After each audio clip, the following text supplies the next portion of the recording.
একটি ভিডিওতে আপনাদের সবাই স্বাগতম। আর ভিডিওতে একটি লাইক দিয়ে চ্যানেলটি সাবস্ক্রাইব করুন। কমেন্টে জানিয়ে দিন আপনি কোন দেশ থেকে আমাদের এই ভিডিওটি দেখছেন।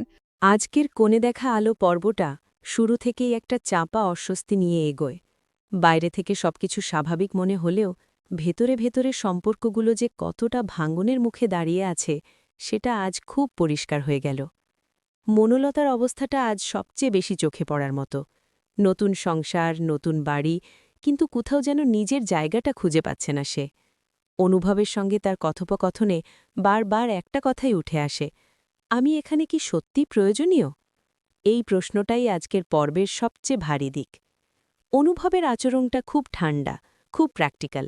সে দায়িত্ব এড়িয়ে যাচ্ছে না, আবার আবেগেও ভাসছে না। সে পরিষ্কার করে বলে দেয়, এই সম্পর্ক সে অস্বীকার করবে না, কিন্তু তার সময় দরকার।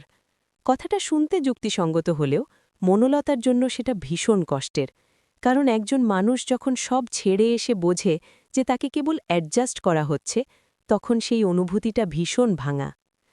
আজকের পর্বে লাজুর উপস্থিতিটাও আলাদা করে নজর কেড়েছে। সে খুব চুপচাপ, খুব সংযত, কিন্তু তার চোখের ভাষা অনেক কিছু বলে দিচ্ছে। মনোলতা আর অনুভবকে একসঙ্গে দেখে তার চোখে যে প্রশ্নটা ভেসে ওঠে সেটার উত্তর সে নিজেও জানে না।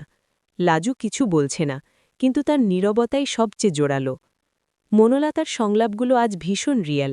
সে স্পষ্ট করে বলে, একজন মেয়ে যখন পুরো ভরসা করে আসে আর বুঝতে পারে যে সে করুণার জায়গায় দাঁড়িয়ে আছে, তখন তার পায়ের নিচের মাটিটাই সরে যায়। এই কথাটা আজকের পর্বের সবচেয়ে শক্তিশালী মুহূর্ত। অনুভবও নিজের দিকটা ব্যাখ্যা করে।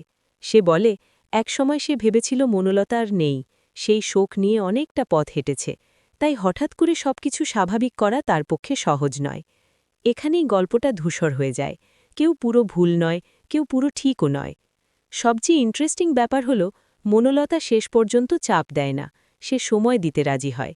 শুধু একটা অনুরোধ করে, বাড়ির লোকের সামনে যেন তাদের সম্পর্কের ফাটলটা প্রকাশ না পায়, তারা যেন হ্যাপি কাপল হিসেবেই থাকে। এই পর্বটা আসলে ভালোবাসার না বলা দিকগুলো দেখিয়েছে, যেখানে দায়িত্ব আছে কিন্তু উষ্ণতা নেই, সম্পর্ক আছে কিন্তু নিশ্চিন্তি নেই। সব মিলিয়ে আজকের কোণে দেখা আলো পর্বটা খুব চুপচাপ কিন্তু ভীষণ গভীর। এটা কোনো চিৎকার করা পর্ব নয়, এটা এমন একটা পর্ব যেটা শেষ হওয়ার পরও মাথার ভেতরে রয়ে যায়। তোমাদের কি মনে হয়, মনোলতা আর অনুভবের এই দূরত্ব কি সত্যি সময় ভর করে ঠিক হবে, নাকি লাজুর নীরব উপস্থিতি গল্পে নতুন মোড় আনতে চলেছে? কমেন্টে তোমাদের মতামত জানাও।